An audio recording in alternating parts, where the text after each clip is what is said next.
नारायणं नमस्कृत्यं नरं चैव नरोत्तमं देवीं सरस्वतीं व्यासं देवर्षि नारदं च नमस्तुभ्यं मातरं पितरं भ्रातरं च अथ वचनारम्भं करिष्यामि। शान्ताकारं भुजगशयनं पद्मनाभं सुरेशं विश्वाधारं गगनसदृशं मेघवर्णं शुभांगं लक्ष्मीकान्तं कमलनयनं योगिभिर्ध्यानगम्यं वंदे विष्णुं भवभयहरं सर्वलोकैकनाथं। सर्वप्रथम भगवान को प्रणाम करने के बाद मैं मंच पर आसीन सभी सम्मानित जनों को, संस्कृत विद्या मंडलम के विद्वान अधिकारियों को सादर प्रणाम करता हूँ। Doctor SP. सिंह परम पूजनीय, आपको मेरा सादर प्रणाम है। स्वामी परमात्मानंद जी इस आश्रम के प्रमुख और अति सम्मानित और पूजनीय हमारे लिए, आपको सादर प्रणाम, क्योंकि आपके ही सौजन्य से हम बार बार ऐसे शुभ आयोजनों के में आते रहते हैं और इसके भागीदारी हमें प्राप्त होती है। इसके उपरांत संस्कृत विद्या मंडलम के अधिकारियों के साथ संस्कृत विद्यालय के जो सभी गुणी आचार्य जन हैं, शिक्षक और शिक्षिकाएं हैं, आप सभी को मेरा सादर प्रणाम है। और यहाँ के जो अत्यधिक प्यारे विद्यार्थी हैं जिन्हें मैं अपने सामने देख रहा हूँ, इनको मेरा ढेर सारा स्नेह है। जिस तरह से स्वामी जी ने इस कार्यक्रम की रूपरेखा तैयार की होगी और यहाँ के सम्मानित आचार्यों ने उसकी तैयारी करवाई होगी बच्चों को, वो देख के मैं बहुत ज़्यादा अभिभूत हूँ। मैंने नहीं सोचा था कि मुझे इस तरह से देखने को मिलेगा इतना प्रारंभ। जिस तरह से बच्चों ने वंदनाएं की, स्तुतियाँ की, और सबसे ज़्यादा अच्छा जो मुझे लगा, और मुझे ये देख के मैंने इस बारे में सोचा कि कितनी मेहनत की गई होगी। जो गीता के अध्याय 12 को चुना गया, जाने कि इन्होंने चुना होगा, मैं नहीं जानता, लेकिन बहुत ही उत्तम अध्याय है और बहुत गहरी सोच चाहिए। गीता का अगर 12वां अध्याय आप चुन रहे हैं कहीं पे पाठ करवाने के लिए, तो उसके लिए बहुत गहरी सोच चाहिए आपको, क्योंकि गीता में 18 अध्याय हैं और 18 अध्याय और 700 श्लोक हैं। सभी अध्याय अच्छे हैं, एक से बढ़कर एक हैं, कोई किसी से कम नहीं, लेकिन 12वां अध्याय चुनना, मतलब कि ये जो भी हैं उन्हें मैं बहुत ज़्यादा साधुवाद देता हूँ, प्रणाम करता हूँ, जिन्होंने ये 12वां अध्याय चुना। और 20 बच्चे, मैं गिन रहा था, इस लाइन में 10 और इस लाइन में 10, कुल 20 श्लोक बच्चों ने पाठ किए यहाँ, जो कि बहुत ही अच्छे से पाठ किया उन्होंने। कितनी तैयारी की होगी बच्चों। मैं आपसे ये कहना चाहूँगा कि विद्यालय के माध्यम से आप संस्कृत अच्छे से सीख रहे हैं, काफ़ी कुछ सीख जाएंगे और आगे जाके और भी सीखेंगे। आप जब विद्यालय से भी बाहर जाएंगे, क्षेत्र का और विस्तार होगा।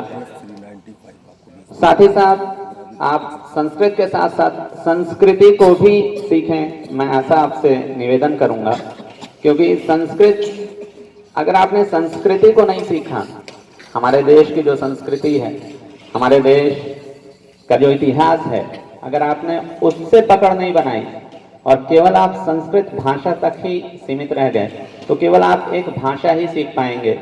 जैसे कि हिंदी सीखते हैं आप, या अंग्रेजी सीखते हैं, या दूसरी कोई भाषा सीखते हैं, बस उसी तरह से एक भाषा रह जाएगी आपके लिए। इसीलिए ज़्यादा आवश्यक है कि आप संस्कृत तो सीखें ही, लेकिन साथ ही साथ आप संस्कृति को भी सीखें। अब जब हम संस्कृति शब्द का उपयोग करते हैं तो काफ़ी सोच में पड़ना पड़ता है कि आखिर फिर संस्कृति क्या चीज़ है। अगर संस्कृत कुछ है तो संस्कृति क्या चीज़ है। तो हमारे देश की जो संस्कृति रही है मेरे प्यारे बच्चों, मुख्यतः मैं आपसे इसलिए बोल रहा हूँ क्योंकि स्वामी जी ने बहुत बड़ा प्रयास किया है, और स्वामी जी ने आधा काम स्वामी जी ने किया। और ये आवश्यक है कि आप जब अपने क्षेत्रों को वापस जाएं, आप अपने परिवार में जाएं, अपने गांव में जाएं, या हो सकता है आप किसी बड़े बड़े शहरों में जाएं, तो वहाँ आप इसका 10 गुना करके देंगे। ये ज़्यादा आवश्यक है। स्वामी जी के काम को अगर आप आगे नहीं बढ़ा पाए तो उस काम को से जुड़ने का कोई बहुत ज़्यादा लाभ आपको नहीं मिलने वाला। इसलिए आवश्यक है कि जब आप अपने क्षेत्रों को जाएं तो आप इससे 10 गुना करके दें। मतलब आप अगर स्वामी जी ने 200 बच्चे तैयार किए तो आप हर बच्चा अपने आप में कम से कम 200 बच्चे तैयार करें ऐसे, जो कि भारत की संस्कृत और संस्कृति को भली प्रकार से जानते हैं। जो बात मैं अभी थोड़ी देर पहले बोल रहा था मेरे प्यारे बच्चों, जो थोड़ी सी अधूरी रह गई कि संस्कृति क्या है। फिर मेरे प्यारे बच्चों, ये कोई नई बात नहीं है कि जैसे आमतौर पे हम लोगों विद्वानों के मुंह से सुनते हैं और पेपरों में, न्यूज़ चैनल्स में और कई तरह के डिबेट्स में भी हम देखते हैं मेरे प्यारे बच्चों कि बहुत नया तरह से बोला जाता है कि जैसे आप बच्चे फला फला क्षेत्रों से या फला फला समाज से आए बच्चे नया नया संस्कृत सीख रहे हैं या नया नया सब कुछ हो रहा है। ऐसा कभी मत समझना। हमारे देश में बहुत ही पुरातन समय से ये चलता आ रहा है। हमारे यहाँ हर वर्ग से, हर समाज से संस्कृति को जानने वाले, संस्कृत को जानने वाले और विभिन्न शास्त्रों का अध्ययन करने वाले लोग हमेशा से मौजूद रहे हैं। आज से करीब 1000 साल पहले, केवल एक उदाहरण है मेरे प्यारे बच्चों, ऐसे हजारों उदाहरण हैं, हजारों, लेकिन केवल आपको कुछ उदाहरण मैं बोलूंगा क्योंकि समय की सीमा है। आज से 1000 साल पहले एक बहुत बड़े राजा हुए थे, राजा भोज। अगर आप इनका नाम सुने हो, राजा भोज के राज्य में ऐसा हमने इतिहास में पढ़ा है कि खेत में काम करता हुआ किसान या घर के भीतर काम करती हुई महिला भी संस्कृत में श्लोक रच देती थी। मतलब बात करना एक चीज है बच्चों, लेकिन श्लोक रचना, नए रचना, ये एक अलग चीज है। तो ये स्तर था। मैं इसलिए आपको उदाहरण बता रहा हूँ कि मैं चाहता हूँ कि आप इस चीज को दिमाग में धारण कर लें। ये कोई नई चीज नहीं है कि नया नया हमारे यहाँ सब कुछ हो रहा है या हम एकदम से एक लहर आई है हमारे यहाँ और हम एक नव चेतना में हम जगे हैं और हम समाज के हर वर्ग पे ध्यान दे रहे हैं। हमारे यहाँ अनादिकाल से सबकी सहभागिता, सबकी भागीदारी सर्वत्र थी। शिक्षा और ज्ञान का प्रकाश मेरे प्यारे बच्चों हर तरफ था। लेकिन पिछले 1000 साल में जो किसी न किसी अर्थ में हमारे यहाँ विदेशी शासक रहे और मुख्यतः 200 साल का अंग्रेजों का शासन, इसमें ये सारा जो धारा थी ये रुकी, ये धारा, ये क्रम टूट गया। तभी से ये नई नई बातें हमारे समाज में आई, ये नया नया दर्शन हमारे समाज में आया कि हमारे यहाँ शिक्षा का प्रसार नहीं था या हमारे यहाँ शिक्षा की पहुँच हर व्यक्ति तक नहीं थी।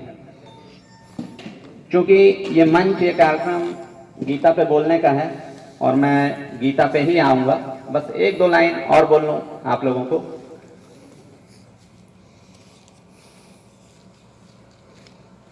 सत्रहवीं और 18वीं शताब्दी मेरे प्यारे बच्चों, यानी आज से 300 साल पहले की बात है, जब अंग्रेज बिल्कुल नए नए यहाँ आए थे तो उन्होंने यहाँ पे एक सर्वे कराया काफी बड़े लेवल पे, और मुख्य उसमें व्यक्ति थे प्रोफेसर डॉक्टर लिटनर, मुनरो और विलियम एडम्स। और इन लोगों ने जब अपनी रिपोर्ट दी अंग्रेज अधिकारियों को वापस, तो वो रिपोर्ट पढ़नी चाहिए हर व्यक्ति को।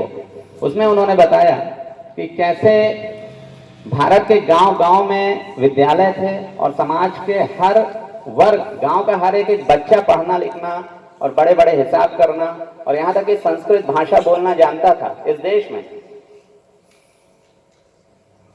संस्कृत इतनी सीमित बहुत बाद में हुई है, ब्रिटिश काल में और ब्रिटिश के बाद के सालों में संस्कृत इतनी सीमित हुई है, वरना इस देश में संस्कृत असीमित रूप से उपयोग की जाती थी और समाज के हर बच्चे की उस तक पहुंच थी। तो ये चीजें मैंने शुरू में इसलिए बोली आप लोगों को क्योंकि केवल आपको संस्कृत तक सीमित नहीं रहना है, आपको संस्कृति तक जाना है। संस्कृति को आपको पकड़ना है कि ये देश जहाँ की धरती पे, भूमि पे आप बैठे हुए हैं, इसका असली इतिहास क्या है और क्या वही है जो आज हम सुनते हैं। श्रीमद् भगवद गीता आज हम गीता जयंती के पावन पर्व पर उपस्थित हुए हैं और एक गणना के अनुसार आज से 5070 साल पहले कुरुक्षेत्र के मैदान में भगवान श्री कृष्ण ने गीता का उपदेश अर्जुन जी को दिया था। ये बातें आप सभी को पता है। और ये गीता हमें कैसे प्राप्त हुई? तो उस समय एक ग्रंथ लिखा गया मेरे प्यारे बच्चों, महाभारत नाम से, जिसका वाचन करने वाले थे महर्षि वेदव्यास जी और लिखने वाले थे गणेश जी। तो इस ग्रंथ में कुल 18 पर्व हैं और उस 18 पर्वों में एक पर्व है भीष्म पर्व। और इस भीष्म पर्व में ये पूरे गीता के उपदेश हैं जो आज से 5070 साल पहले भगवान श्री कृष्ण ने अर्जुन जी को दिया। वो पूरे उपदेश वहां पर लिखे हुए हैं और उसी को हम लोग श्रीमद् भगवद गीता कहते हैं। तो महाभारत का जिन्होंने उपदेश दिया था वो थे महर्षि वेदव्यास जी के शिष्य महर्षि वैशंपायन जी। तो महर्षि वैशंपायन जी गीता के महत्व के बारे में तो बहुत से लोग बहुत कुछ बोलेंगे, लेकिन मैं केवल 2 लाइनें बोलूंगा। और ये मेरी अपनी लाइनें नहीं है, महर्षि वैशंपायन जी ने आज से हजारों साल पहले जो 2 लाइनें बोली हैं, मैं उन्हीं लाइनों को आपको फिर से बोल रहा हूँ। और ये 2 लाइनें ही काफी हैं। इसके ऊपर बाकी जितना है वो सारा चीज लोग अपनी तरफ से अपने भावों को प्रकट करते हैं। तो महर्षि वैशंपायन जी ने कहा था, गीता सुगीता कर्तव्य किम अन्य शास्त्र विस्तरय या स्वयं पद्मनाभस्य मुख पद्माविनी श्रिता। मतलब गीता सुंदर गीत है, भली प्रकार से आचरण करने योग्य है। और जब गीता आ गई है तो फिर अन्य शास्त्रों के विस्तार की आवश्यकता नहीं है। यानी गीता अपने आप में पूर्ण है। गीता हमारे जितने भी शास्त्र हैं, जो शास्त्रों का एक महासागर है हमारे यहाँ, अगर आप उन तक नहीं पहुंच सकते तो कोई दिक्कत नहीं है, आप गीता तक पहुंचिए, गीता को समझिए। और क्योंकि गीता सब चीज का निचोड़ है, पूरे वैदिक शास्त्र का निचोड़ श्रीमद् भगवद गीता है। तो अगर आप सारे बड़े बड़े शास्त्र नहीं पढ़ सकते तो आप श्रीमद् भगवद गीता को ही पढ़िए और श्रीमद् भगवद गीता को समझने का प्रयत्न कीजिए। पढ़ लेना एक चीज है और समझना एक अलग चीज है। तो गीता भली प्रकार से आचरण करने योग्य एक सुंदर गीत है जो कि स्वयं परमात्मा ने खुद ही अपने मुख से इसको कहा है। अब परमात्मा को गीता की शिक्षा देने की क्या आवश्यकता पड़ी? और क्या गीता पहली बार आज से 5070 साल पहले ही भगवान ने कहा? तो नहीं, गीता का इतिहास गीता में भगवान ने दिया है। और वहां भगवान बोलते हैं कि गीता का सर्वप्रथम उपदेश सृष्टि के प्रारंभ में, समझना मेरे बच्चों, आप लोगों ने हड़प्पा, मोहनजोदड़ो, सिंधु घाटी की सभ्यता वगैरह सुना है? ये सब सुना है? ये हमारा इतिहास नहीं है।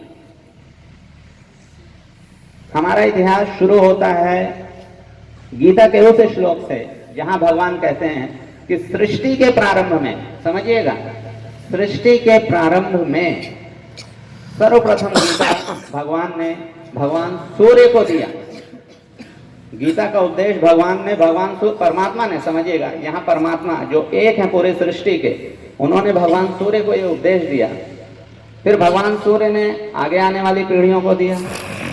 उस तरह से ये परंपरा से आगे बढ़ता रहा। यानी गीता कई बार दी गई है, कई बार भगवान ने अवतार लेकर उसे दिया है।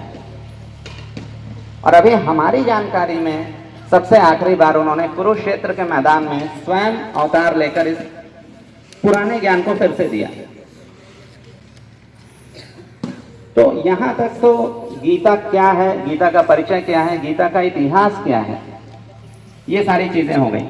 लेकिन मेरे बच्चों, आपके दिमाग में आ सकता है कि गीता से हासिल क्या होगा, गीता हमें क्यों पढ़ना चाहिए?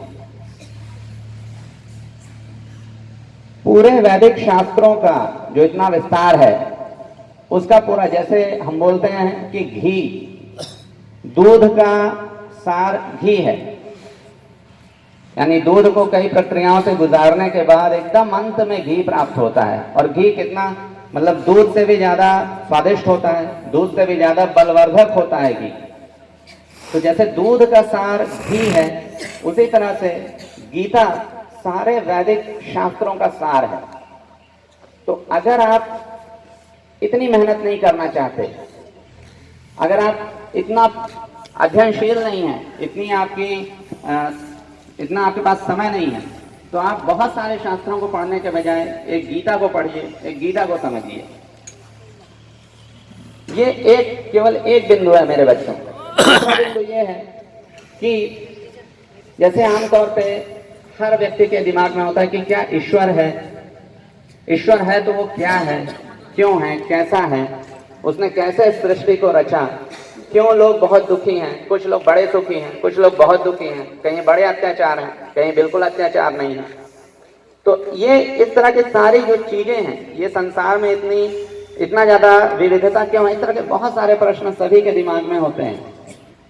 तो अगर गीता से आप जुड़ते हैं, गीता से आप लगे रहते हैं, और मैं तो कहूंगा केवल एक बार अध्ययन नहीं मेरे बच्चों, कई बार, एक बार अगर आपने पूरा पढ़ लिया है, समझ लिया है, दूसरी बार पढ़िए, समझने की कोशिश कीजिए, तीसरी बार पढ़िए। गीता कोई ऐसी चीज नहीं है, गीता उस समुद्र की तरह है जिसमें आप जितनी बार डुबकी लगाएंगे आपको नए नए रत्न, जैसे समुद्र में जितनी बार आप गहरे उतरिए नए नए रत्न मिलते हैं, उसी तरह से गीता को आप जितनी बार अध्ययन करेंगे, जितनी बार उसमें डूबेंगे, उतनी बार आपको उसके कुछ अनोखे अर्थ मिलेंगे।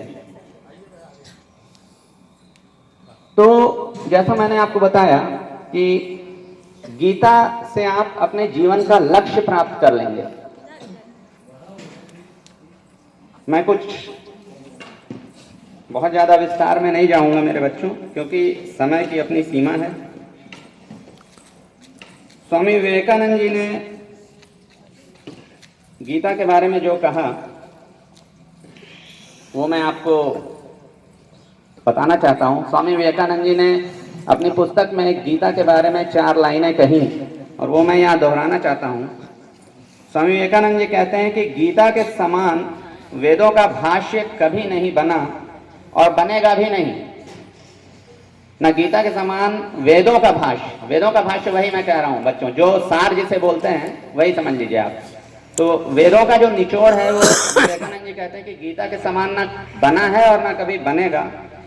जो स्वयं श्रुति के प्रेरक हैं, उन्हीं भगवान ने आविर्भूत होकर गीता के प्रचारक रूप से श्रुति का अर्थ समझाया, और आज भारत में उस व्याख्या प्रणाली की जैसी आवश्यकता है, सारे संसार में इसकी जैसी आवश्यकता है, वैसी किसी और वस्तु की नहीं है। मतलब स्वामी विवेकानंद जी जैसे इतने बड़े विद्वान, आप स्वामी विवेकानंद जी का नाम जानते हैं? जी। स्वामी विवेकानंद जी कह रहे हैं कि गीता के प्रचार की जितनी आवश्यकता आज है, उतनी दुनिया में और किसी चीज के प्रचार की आवश्यकता नहीं। तो ये कितनी महत्वपूर्ण बात है, कितने महत्वपूर्ण विद्वान व्यक्ति के द्वारा कही गई। आदि शंकराचार्य जी ने कहा था, गेयम गीता नाम सहस्त्रम, श्रेयम श्रीपति रूप अजस्रम, नेयम सज्जन संगे चित्तम, देयम दीन जनाय च वित्तम। कहने का अर्थ है, आदि शंकराचार्य जी बोलते हैं कि गेयम गीता नाम सहस्त्रम, यानी गीता का और भगवान के हजारों नामों का ही गान करना चाहिए। ये इतनी महत्वपूर्ण बात है। कहने को तो बहुत कुछ है मेरे प्यारे बच्चों, लेकिन और भी हमारे आदरणीय और विद्वान वक्ता हैं, और उन सभी के को सुनने का सौभाग्य मुझे भी मिलेगा और आपको भी मिलेगा। तो इस तरह से कड़ी दर कड़ी जोड़ते हुए आप ज्ञान के संग्रह को करते जाइए और अपने जीवन में उसे उतारते जाइए। बहुत बहुत धन्यवाद। स्वामी जी को सादर प्रणाम।